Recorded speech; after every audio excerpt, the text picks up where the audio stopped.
একটা সম্পর্ক ভাঙতে বড় কারণ লাগে না, ছোট ছোট কথাই একদিন দূরত্ব বানিয়ে দেয়। সেদিন নীলার প্রশ্নের পর রাকিব কোনো উত্তর দেয়নি, শুধু বলেছিল তুমি বেশি ভাবো। কিন্তু সত্যিটা কি তাই ছিল, নাকি কিছু বদলাচ্ছিল ধীরে ধীরে?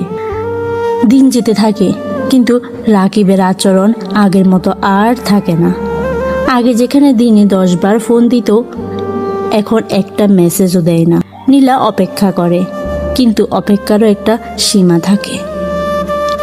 একদিন রাতে নীলা বলে উঠল, তুমি এত দেরি করে বাসায় আসো কেন?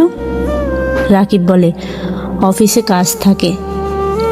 নীলা, আগে তো এমন ছিল না। রাকিব রেগে বলে, সব কিছু নিয়ে প্রশ্ন করো না তো।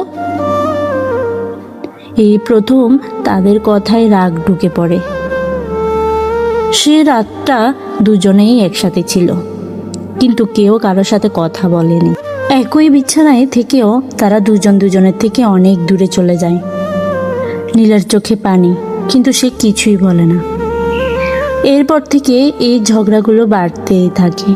ছোট ছোট বিষয় বড় বড় তর্কে পরিণত হয়।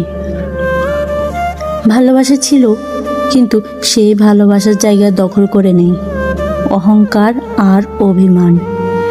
একদিন রাকিব রাগের মাথায় বলে ফেলে, এইভাবে চলতে পারে না।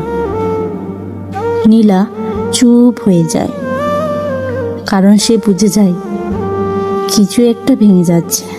এই দূরত্ব কি শুধু ঝগড়া পর্যন্তই থাকবে, নাকি এর পিছনে আছে কোনো অন্য কারণ? জানতে হলে দেখুন পার্ট 3। আর ভিডিওটি যদি ভালো লেগে থাকে তাহলে সাবস্ক্রাইব করে পাশে থাকবেন। ধন্যবাদ।